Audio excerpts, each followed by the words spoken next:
Hello everyone, welcome to my channel expert tutorial. Myself Abhishek Gupta. और यहाँ पर बहुत ही बेहतरीन सीरीज चल रही है, जैसे कि आप लोग देख सकते हैं। रेफ्रिजरेशन एंड एयर कंडीशनिंग के बहुत बेहतरीन क्वेश्चंस आपके सामने रिप्रेजेंट किया गया था। आज उसका सेकंड डे है। आज भी टारगेट एसएससी जेई और रेलवे जेई को आगे बढ़ाते हुए मैं नया क्वेश्चन आपके सामने रखने वाला हूं। बहुत ही जबरदस्त क्वेश्चंस है और आज के क्वेश्चंस अगर कोई बच्चा अटेंड करता है, देखता है वीडियो, तो डेफिनेटली एक क्वेश्चन आपके एग्जाम्स में पूछे जाएंगे और यहां से बनेगा। बहुत प्यारा सा कॉन्सेप्ट है वीसीआरएस, जो आपने नाम सुने होंगे बेटा, वेपर कंप्रेशन रेफ्रिजरेशन सिस्टम की बात करते हैं, उसके बारे में सारी चर्चा करने वाला हूं। बहुत प्यारा सा है, तो मेरे साथ बने रहिए और जितना हो सके इस वीडियो को शेयर कीजिए, सब्सक्राइब कीजिए, लाइक कीजिए। ओके, चलो रेडी, स्टार्ट करते हैं। तो हमारा जो टारगेट है, target SSC JE and railway JE, आप लोगों को पता है कि आने वाला है। इसका पेपर तो होने वाला है, रेलवे का पेपर भी आगे आने वाला है। ठीक है, तो मैकेनिकल इंजीनियर जितने भी बच्चे हैं, सारे बच्चे यहाँ पर जुड़ जाएंगे। तो आपके सामने मैं फर्स्ट क्वेश्चन रखने वाला हूं, क्वेश्चन नंबर 1, और ध्यान दीजिएगा क्वेश्चन नंबर फर्स्ट क्या बोलता है ना।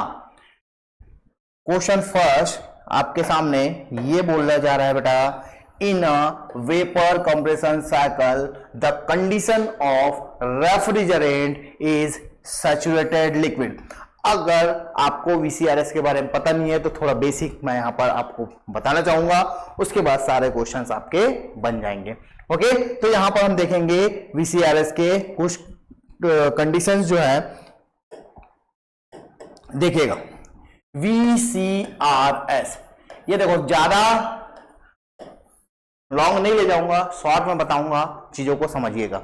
ये जो है VCRS vapour compression refrigeration system है, और ये वीसीआरएस बेसिकली आपके घर में जो फ्रीज है ये वर्क करता है इसी साइकिल पर। ओके, तो यहां पर हम कंपोनेंट की बात करेंगे। सबसे पहले आपको कंपोनेंट याद होना चाहिए। कंपोनेंट की बात करते हैं दोस्त, तो यहां पर फर्स्ट कंपोनेंट की बात करते हैं तो इवोपोरेटर होता है। इवोपोरेटर क्या होता है? इवोपोरेटर। सेकंड कंपोनेंट की बात करते हैं तो कंप्रेसर की बात करते हैं। किसकी बात करते हैं? कंप्रेसर की बात करते हैं। ओके, एंड थर्ड की बात करूंगा तो ये कंडेंसर है, ये कंडेंसर। और फोर्थ वन जो है थ्रॉटलिंग वाल्व बोल देते हैं, या फिर थ्रॉटलिंग वाल्व, एक्सपांडेबल वाल्व नहीं बोलते, क्या बोलते हैं? Throttle valve. इसी को कैपिलरी ट्यूब बोल देते हैं। ठीक है, आगे हम सारी चीजें देखेंगे, ये बेसिक है। और अगर आपको बोला जाए इसका सीक्वेंस क्या है, सीक्वेंस बहुत ज्यादा इंपॉर्टेंट है दोस्त। यहां पर मैं जो सीक्वेंस बना रहा हूं उसको ध्यान रखना। सबसे पहले इवोपरेटर को कनेक्ट करना बेटा, फिर इसके बाद आप जाएंगे कंप्रेसर को, फिर इसके बाद आप जाएंगे कंडेंसर को। ये कंप्रेसर हो गया, ये कंडेंसर हो गया, फिर इसके बाद जाएंगे थ्रॉटल वाल्व को, फिर उसके बाद फिर अगेन इवोपरेटर। ये सीक्वेंस है, इस सीक्वेंस को आप नहीं भूलेंगे, इस सीक्वेंस को आप नहीं भूलेंगे। इसका मैं डायग्राम बनाऊंगा, बेसिक समझना। ये ऑपरेटर है, एक यहाँ पर जो फ्लूइड, वर्किंग फ्लूइड जो यूज करने वाले हैं हम लोग, वर्किंग फ्लूइड जो यूज होगा, वर्किंग फ्लूइड, इसका नाम है आपका रेफ्रिजरेंट। रेफ्रिजरेंट, ठीक है। ये रेफ्रिजरेंट क्या करता है, सारी चीजें मैं कॉन्सेप्ट बता रहा हूं, ध्यान से सुनिएगा। थोड़ा 5 मिनट लेता हूं और सारी चीजें क्लियर करता हूं। तो बेसिक आइडिया, ये operator, compressor, condenser and throttling valve, ये 4 कंपोनेंट आपके वीसीआरएस में लगते हैं। जो आपके घर पर फ्रिज है, ये सारी चीजें आपको वहां पर देखने को मिलेंगे। ठीक है, ब्लॉक डायग्राम के अकॉर्डिंग मैं बताऊंगा, समझते जाना, फटाफट कर लेंगे इसको, कोई दिक्कत नहीं है, कोई इशू नहीं है मेरे को। तो यहां पर देखो, मैं कुछ ब्लॉक डायग्राम बना रहा हूं जिससे आपको वीसीआरएस को मैं पूरा क्लियर कर दूंगा। जिसको यहाँ पर वीसीआरएस को क्या कर देंगे बेटा, हम लोग क्लियर कर देंगे। सारी चीजें आप लोग यहाँ पर देखने को मिलेगी। ये डायग्राम के अकॉर्डिंग मैं आप लोग को रिप्रेजेंट करूंगा और चीजों को देखिएगा। यहाँ पर हम बात करेंगे, इस चीजों को देखिएगा। ओके, नाउ ये देखिएगा, ज्यादा कुछ टाइम नहीं लूंगा इसमें, थोड़ा सा सिंबॉलिक आइटम है, इसको आप समझ पाएंगे आराम से। ओके, ये देखिए, यहाँ पर मैं आप लोग के लिए ये सारी चीजें बना देता हूं जिससे आपको चीजें क्लियर हो जाएगी। ध्यान दीजिएगा, थोड़ा सा पेशेंस रखिए। ये देखिए, हो गया। चलो स्टार्ट करता हूं, मैं बेसिक से स्टार्ट करता हूं। आपका रेफ्रिजरेशन कैसे काम करता है? सबसे पहले ये कूलिंग स्पेस है। ये क्या है बेटा? कूलिंग स्पेस है। ठीक है, यहां पर क्या है? कूलिंग स्पेस है। करेक्ट है। ये जो है आपका इवोपोरेटर। क्या है बेटा? इवोपोरेटर। ये है इवोपोरेटर। ठीक है, आपने कुछ हीट को निकाला, कहां से? किसी ऑब्जेक्ट से हीट निकालेंगे, वो कूल हो जाएगा, उसको हम लोग एटमॉस्फेरिक में भेजने वाले हैं। तो ये हीट जो होगा निकलेगा, उसे हम लोग इवोपोरेटर में भेज देते हैं। यहां पर जो होता है बेटा कांस्टेंट प्रेशर हीट एडिशन का बात होता है। कांस्टेंट प्रेशर हीट एडिशन की बात हो रही है। हमने क्या किया, इस इवोपोरेटर पर हीट को एडेड कर दिए, और ये जो पाइप बना हुआ है बेटा, यहां पर रेफ्रिजरेंट फ्लो हो रहा है। क्या हो रहा है? रेफ्रिजरेंट फ्लो हो रहा है। जैसे ही रेफ्रिजरेंट को आपने हीट दिया तो यहां पर पॉइंट नंबर 1 आएगा। इस पॉइंट नंबर 1 की बात करेंगे तो हमने जब हीट दिया रेफ्रिजरेंट को, वो लिक्विड फॉर्म में था, उसको हम सैचुरेटेड वेपर में कन्वर्ट कर देंगे। क्या कर देंगे? ये आइडियल है बेटा ना, सैचुरेटेड वेपर में कन्वर्ट कर देंगे। सैचुरेटेड वेपर को हम यहां पास कंप्रेसर के थ्रू उसको कंप्रेस करके उसका प्रेशर को इंक्रीज करने वाले हैं। किसका? सैचुरेटेड वेपर को। जब इंक्रीज करेंगे तो पॉइंट नंबर 2 आ जाएगा, और यहां पर जो मिलेगा सुपरहीटेड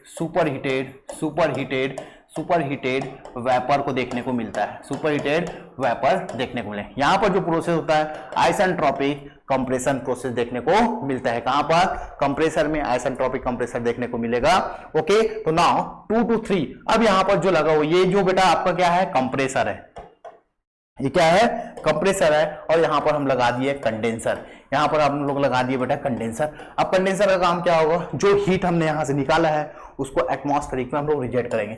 ये एटमॉस्फेरिक है, ये एटमॉस्फेरिक है। ये जो हीट फ्लूइड के थ्रू, फ्लूइड मतलब कि रेफ्रिजरेंट के थ्रू आगे गया, और हीट अप करने के बाद यहां से हम लोग हीट को रिमूव कर दिए। प्योर रिजेक्शन की बात करते हैं। जब भी हीट का लेन देन होता है तो प्रेशर को कांस्टेंट रखते हैं, और जब भी वर्क का लेन देन होता है तो हम लोग एंट्रोपी को कांस्टेंट रखते हैं। इसलिए आइसोट्रोपिक प्रोसेस बोल रहा हूं। ठीक है, अब यहां पर क्या होगा? ये जो पॉइंट आ गया, पॉइंट नंबर 3, और जैसे हीट को आप कंडेंसर का नेचर है, कंडेंसर का नेचर ये होता है बेटा, जैसे हीट को हम लोग रिमूव कर दिए तो सैचुरेटेड लिक्विड में कन्वर्ट कर लेता है। किस में कर लेता है? सैचुरेटेड लिक्विड में यहां पर कन्वर्ट हो जाता है। सैचुरेटेड लिक्विड, यहां पर मैं बोल रहा हूं थ्रॉटलिंग वाल्व की बात करते हैं। ये आइसेंथैल्पिक प्रोसेस है। एंथैल्पी रिमेन कांस्टेंट होता है बेटा, एंथैल्पी रिमेन कांस्टेंट होता है, और प्रेशर रिड्यूसिंग वाल्व भी बोलते हैं, और प्रेशर को रिड्यूस किया जाता है। Point number 4। तो ये साइकिल फिर उसके बाद फिर 1 में जाएगा, 2, 3, 4। तो ये एंटी क्लॉकवाइज जैसे रोटेट हो रहा है बेटा, तो हम बोलेंगे ये जो है वर्क कंज्यूमिंग डिवाइस है। तो VCRS इसी साइकिल पर वर्क करता है। VCRS इसी साइकिल पर वर्क करता है। फिर से याद रखना बेटा, 1 सेकंड और लेता हूं। यहाँ 4 कंपोनेंट होता है, एओपरेटर, कंप्रेसर, कंडेंसर, थ्रॉटलिंग वाल्व। एओपरेटर का काम है हीट को एब्जॉर्ब करना। वहां पर फ्लूइड फ्लो हो रहा है, रेफ्रिजरेंट फ्लो हो रहा है, वो हीट को लेगा, फिर सैचुरेटेड वेपर में कन्वर्ट हो जाएगा, और सैचुरेटेड वेपर को क्या करेंगे बेटा? कंप्रेसर के थ्रू उसका प्रेशर को इंक्रीज कर देंगे। इंक्रीज करने के बाद उस हीट जो हमने लिया है उसको एटमॉस्फेरिक में रिजेक्ट करने वाला हूं, तो मैं यहां पर कंडेंसर लगा दिया। तो constant pressure heat rejection device की बात होगी, और सैचुरेटेड लिक्विड में कन्वर्ट हो गया। सैचुरेटेड लिक्विड के बाद थ्रॉटलिंग वाल्व की बात करते हैं। यहां से हम क्या करेंगे बेटा?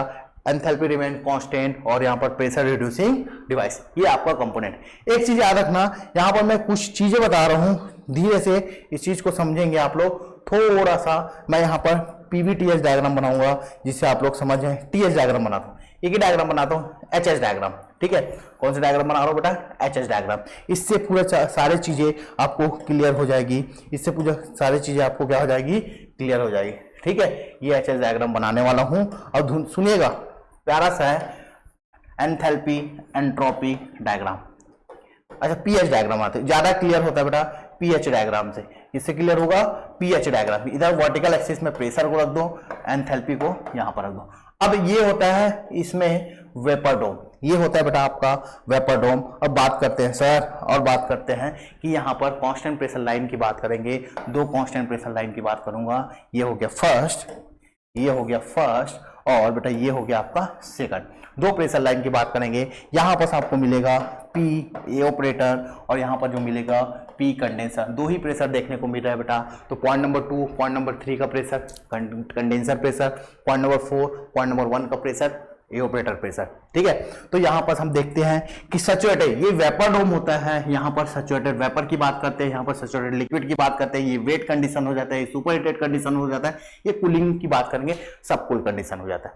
तो पॉइंट नंबर 1 का कंडीशन अगर मैं बात करूं, यहां पर मिल रहा है आफ्टर एओपरेटर और इनलेट ऑफ कंप्रेसर। तो पॉइंट नंबर 1 यहां पर हम लोग कंसीडर करते हैं, that is your point number 1। 1 to 2 process क्या है सर? 1 to 2 प्रोसेस देखो बेटा, 1 to 2 की बात है आइसेंट्रोपिक कंप्रेशन की बात करेंगे, जब कंप्रेशन करेंगे तो यहाँ पर देख सकते हो प्रेशर आपका इंक्रीज हो गया, that is the isentropic compression, that is point number 2। याद रखना 1 to 2 कंप्रेस, यहाँ पर पीएच डायग्राम में ऐसा लाइन शो कर रहा हूँ, दैट मीन्स क्या हो रहा है बेटा, आपका आइसेंट्रोपिक कंप्रेशन की बात हो रही है और entropy constant, remain entropy constant, ये एंट्रोपी कांस्टेंट। फिर उसके बाद 2 to 3 की बात करते हैं तो पॉइंट नंबर 3 यहाँ पर आ जाएगा और यहाँ से हम लोग हीट को रिजेक्ट कर देंगे। 2 to 3 constant pressure heat rejection की बात करेंगे, ये कांस्टेंट प्रेशर लाइन है और हीट को बाहर निकाल दूंगा बेटा, तो पॉइंट नंबर 3 सैचुरेटेड लिक्विड, मैं लिखा हूं सैचुरेटेड लिक्विड, तो ये लिक्विडस लाइन है, सैचुरेटेड लिक्विड हो गया। इसके बाद एक ही फंडामेंटल बचता है सर कि आपका आइसेंथैल्पी की बात करते हैं, isenthalpy enthalpy remains constant, that is point number 4 की बात है। ये साइकिल आपको याद होना चाहिए। हमने क्या किया, यहाँ पर हीट को ऐड किया और यहाँ पर हमने हीट को रिजेक्ट कर दिया, यहाँ पर हमने क्या दिया, कंप्रेशन वर्क दे दिया, बस ये फंडामेंटल याद रखो। अब इसके बाद मैं सारे क्वेश्चन आपको डील कर रहा हूं, बस बशर्ते ये सारी चीजें आप लोग को मैनेजमेंट आनी चाहिए। ओके, तो वीसीआरएस समझ गए, वेपर कंप्रेशन रेफ्रिजरेशन सिस्टम के बारे में नॉलेज हो गई। अब इसी पॉइंट को और अच्छे से क्वेश्चन के माध्यम से मैं आप लोग को सॉल्व कराने वाला हूं, क्वेश्चन के माध्यम से मैं सॉल्व कराना। तो देखिएगा क्वेश्चन क्या बोलता है, सुनिएगा। In vapour compression cycle the condition of refrigerant is saturated liquid. तो मैंने अभी जस्ट आप लोग को बताया सैचुरेटेड लिक्विड की कहानी कब होती है, आफ्टर कंडेंसर, आफ्टर कंडेंसर। आप देख सकते हैं सैचुरेटेड लिक्विड की बात करते हैं, ये इसकी बात हो रही है और ये क्या है, कंडेंसर के बाद है और थ्रॉटल वाल्व के पहले है। यहाँ पर सैचुरेटेड लिक्विड की बात हो रही है दोस्त, सैचुरेटेड लिक्विड की बात हो रही है। तो आप देखते हैं आंसर क्या होगा। Before entering the compressor, compressor के एंट्री होने के पहले का कंडीशन क्या बताया था, सैचुरेटेड वेपर। तो ये बिल्कुल गलत हो गया बेटा, ये आपका रॉन्ग है। Next, before passing through the condenser, condenser में पास होने के पहले की बात का मतलब कि आफ्टर कंप्रेसर, नो, ये भी रॉन्ग हो गया बेटा, ये भी रॉन्ग हो गया। After passing through the condenser, अब कंडेंसर के बाद, after passing through the condenser, condenser के बाद आपका कंडीशन क्या था, सैचुरेटेड लिक्विड। यही क्वेश्चन में पूछा गया है, सैचुरेटेड लिक्विड की कहानी। तो ऑप्शन नंबर 3 मतलब C is the correct answer, option number C is the correct. देखो अब वो डायग्राम जो बताया हूं मैं, उस मेथड को बताया उसी से क्वेश्चन बना हुआ है, तो आंसर क्या हो जाएगा बेटा, सी हो जाएगा। अब देखो सारे क्वेश्चन बन जाएगा, वीसीआरएस के पूरा पोस्टमार्टम कर देंगे हम लोग, हर क्वेश्चन आप लोग से बनेंगे, देखना बहुत प्यारा प्यारा सा क्वेश्चन है, बहुत प्यारा प्यारा सा क्वेश्चन है। क्वेश्चन की बात करते हैं, in vapour compression system the condition refrigerant before entering the compressor, compressor के एंट्री होने के पहले आपका रेफ्रिजरेंट का कहानी क्या होती है, रेफ्रिजरेंट का कहानी क्या होती है।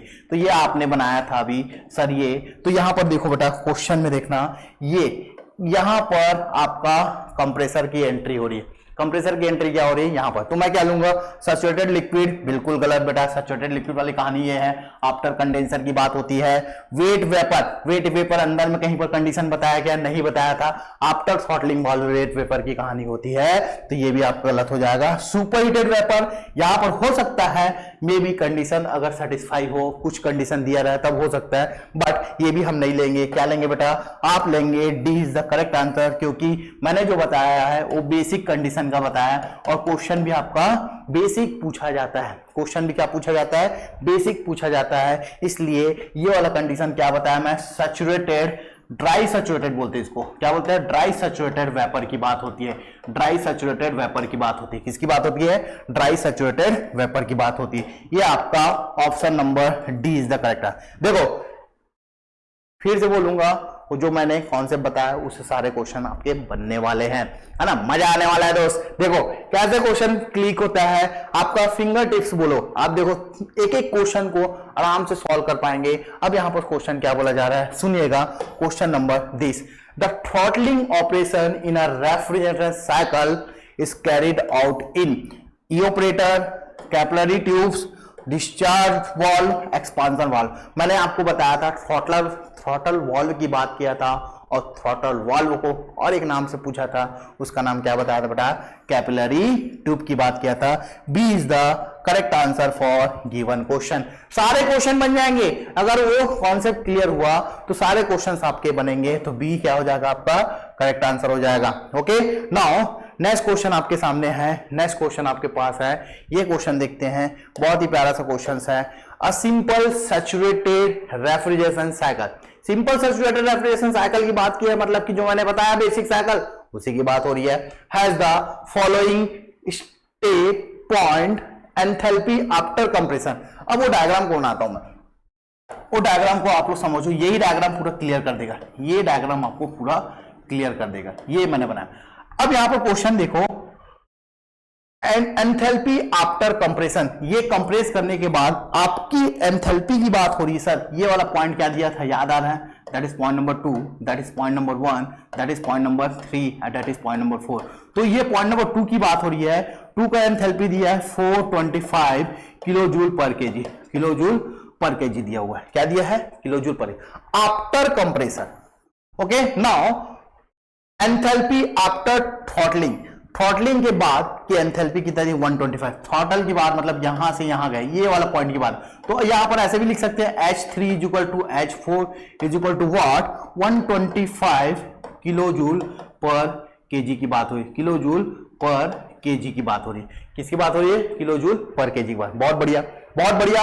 Enthalpy before compression is equal to this, compression के पहले, कंप्रेशन के पहले मतलब कि ये वाली बात हो गई, तो H1 की बात हो गई जाएगी आपकी 375 किलो जूल पर केजी। अब बोलोगे सर आप सीओपी तो बताया नहीं है, तो सीओपी का फंडामेंटल क्या है? सीओपी का फंडामेंटल सुनना, सीओपी। अच्छा, मैं थोड़ा बैक जाऊंगा, इस चीज को आपको और क्लियर करूंगा, उसको समझिएगा। यहां पर मुझे सीओपी निकालना है, सीओपी का फंडामेंटल सुनना, सीओपी का फंडामेंटल सुनना है ना। सीओपी का फंडामेंटल क्या बोलते हैं सुनना।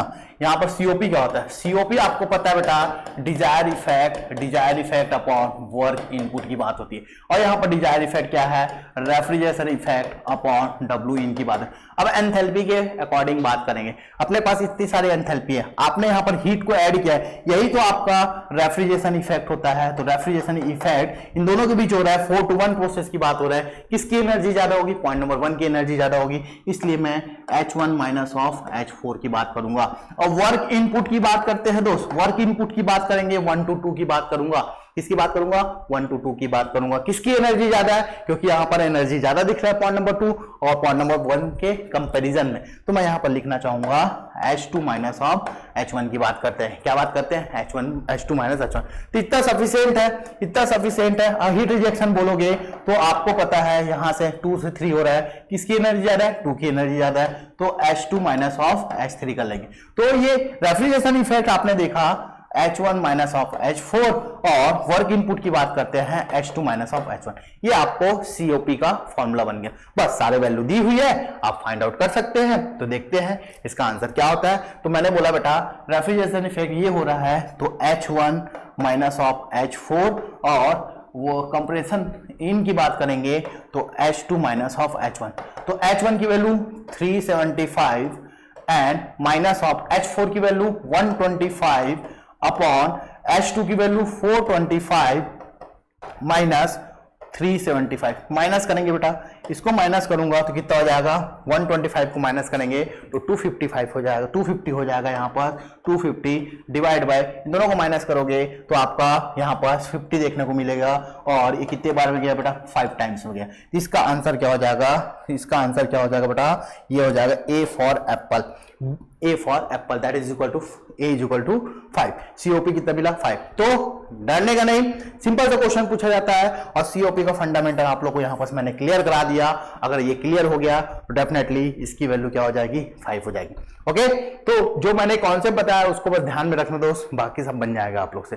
नेक्स्ट क्वेश्चन आपके सामने है, बहुत ही प्यारा सा क्वेश्चन है, सुनिएगा, समझिएगा।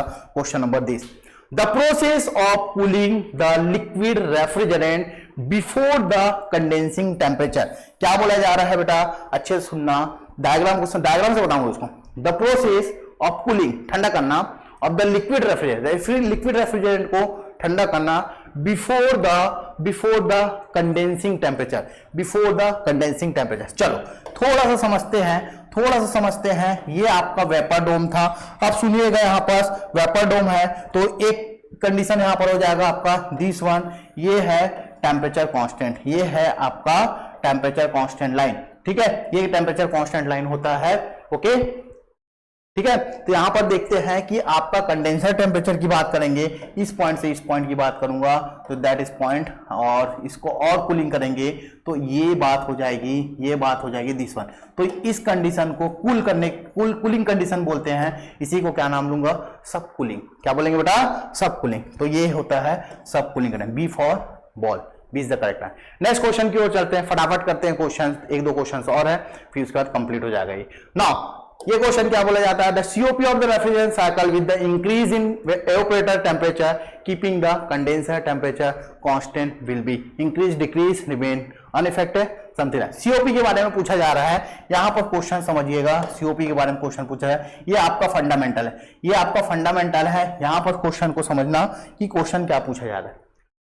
COP of the refrigeration cycle with increase the evaporator temperature, evaporator temperature को आपने इंक्रीज कर दी, ये बढ़ा दिया, ये बढ़ा दिया, evaporator temperature को बढ़ा दिया बेटा, तो keeping the condenser temperature, condenser temperature यहाँ पर कांस्टेंट है, कंडेंसर टेम्परेचर यहाँ पर कांस्टेंट है, इसको हमने इंक्रीज किया तो आपका कॉन्सेप्ट में सीओपी का क्या होगा, सीओपी का क्या होगा। तो आप देखेंगे यहाँ पर हम लोग पहले यहाँ पर वर्क दे रहे थे, ये कम वर्क हो जा रहा था, ठीक है, ओके। तो यहाँ पर सीओपी क्या होता है बेटा, ये होता है आपका refrigeration effect upon W in की बात करते हैं। जब डब्ल्यू इन कम हो गया बेटा, डब्ल्यू इन कम हो गया तो सीओपी क्या हो जाएगा, इंक्रीज हो जाएगा, सीओपी क्या हो जाएगा बेटा, इंक्रीज हो जाएगा। डब्ल्यू इन को कम कर दिए, वर्क डन को कम कर दिए तो सीओपी क्या हो जाएगा आपका, इंक्रीज हो जाएगा। नेक्स्ट क्वेश्चन आपके सामने है, ओके।